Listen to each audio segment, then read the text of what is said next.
hamon ko po dyan sa Senado, no? Kung talaga ang sinasabi niyo, ang pagpapakulong kina Senator Jinggoy at saka Senator Marcoleta ay hindi tungkol sa impeachment na proceeding na nangyayari ngayon. Ang hamon ko po sa inyo, payagan niyo silang makadalo. Kasi kung talagang hindi yan ang issue kung ba't sila nakakulong ngayon. Una sa lahat, hindi pa sila proven guilty. So hayaan niyo silang gampanan yung trabaho nila bilang mga senador. Again, ang hamon ko sa inyo lahat dyan sa Senado ng mga kapwa senador na kung talaga ang issue na to is about lang sa kaso nila at hindi dito sa impeachment proceeding na to, kung hindi kayo takot, lalo na sa Malacanang, hayaan yung makidalo o makadalo ang dalawang senador na pinakulong nyo. Aaresto at nakukulong, maraming lumalabas na sakit. Oo, kasi yung mga datihang nakulong, ako lang personal reaction being very close to Senator Marcoleta. Ano ba ang tunay na kalagayan ng kanyang kalusugan ngayon? Alam naman natin na hindi naman matanda, may kaedaran. Oo, kasi love natin si pero alam natin that he is advanced in his age, no? And sobrang pressure ang pinagdaanan ng ating mahal na senador. So, ano ang tunay na kalagayan ng kanyang kalusugan ngayon? And kung nabisita na ba niya si Senator Marcoleta? Ako ba to? Yeah. Ikaw talaga. Nagbisita ko siya. And totoo yun na sino ba namang hindi ma-high blood doon sa nangyari sa kanya. Akalain mo parang clickbait yung nangyari sa kanya. Nagkaroon siya ng hearing ng Monday. Tapos, sinasabi naman niya sa ating lahat na willing siyang harapin ang kung ano man na ikinaso sa kanya. Yun lang, halatang-halata naman na on the day of the impeachment, on the first day of the impeachment, dun talaga siya binigyan ng warrant of arrest at napakabilis naman nito. No? So, yung sasabihin nila na lahat to gawa-gawa, I will not answer yung sakit niya. Ang PNP Hospital, yung head ng medical team doon, ang makakapagsabi ng kalagayan niya. Kasi I'm not in the right position to say anything about it. But of course, yes, na high blood talaga siya. I was there until now, high blood siya. Diba? Kasi alam naman ho natin na lahat ho ng lumalaban para sa bayan, sa kapakanan ng ating bayan, ay talaga namang kinukulong or kinakasuhan. Pero yung mga pumapanik sa kanila, nawawala ng kaso. Diba? Ayun. And because of that, dugtugan ko lang, and I would want to ask naman si Attorney Manny Luna with the detention of Senator Marcoleta. How does it affect the ongoing impeachment trial? Malaki ba yung kawalan? Do you see due process being rendered during these hearings na merong isang senador na nakasuhan on the first day of the impeachment? Alam mo, si Senator Marcoleta, we know him. He is larger than life. Napakamabait na tao yan. And he's really very focused on his advocacies.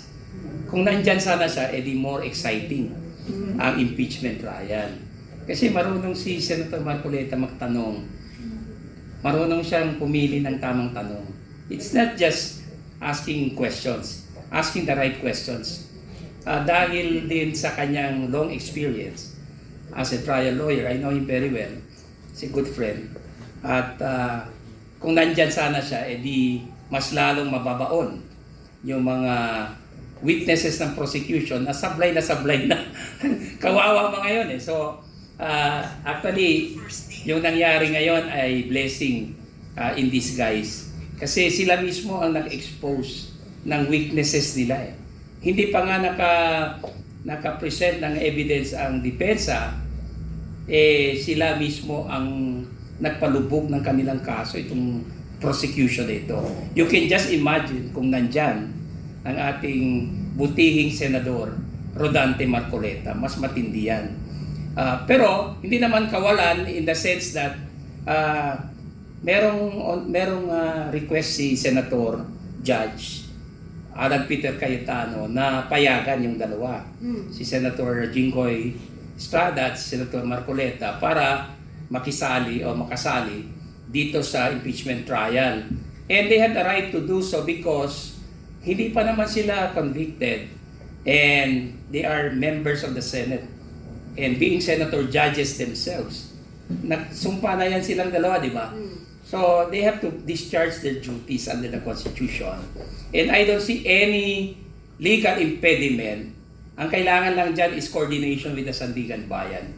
I think the Sandigan Bayan might allow a reasonable participation by the two senator judges considering na constitutional duty ang gagampanan nila, hindi naman bilang lawmakers or politicians, but as judges.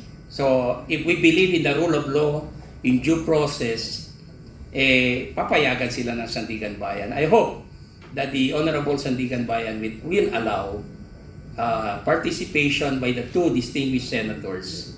Kasi kailangan ng hindi ang boto ang kailangan dyan kasi alam naman natin na hindi na maabot yung 16. That's my prediction.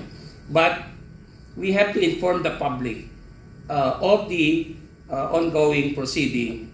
And Jinggoy has the experience. Remember, nag-participate na yan sa Corona impeachment.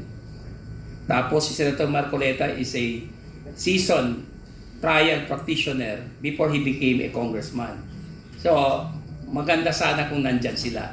Not for their votes, because we know already that yung 16 na threshold hindi maaabot, but because we need their experiences at sa kanilang duty dapat gampanan nila because we elected them into office. Hindi naman pwede i-deprive natin ang taong bayan ng karapatan para yung kanilang hinalal na mga opisyales ay dadalo sa hearing at saka mag-participate as judges, not as politicians lang, but as judges. And that carries a lot of weight dito sa request ni Senator Judge Alan Peter Cayetano na payagan sila.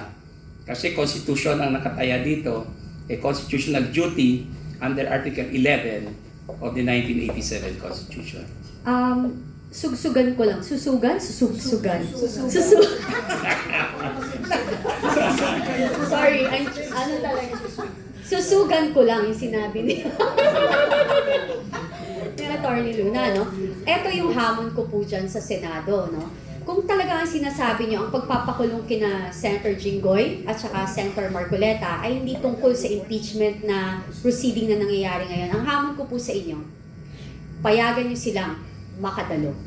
Kasi kung talagang hindi yan ang issue kung ba't sila nakakulong ngayon, una sa lahat, hindi pa sila proven guilty.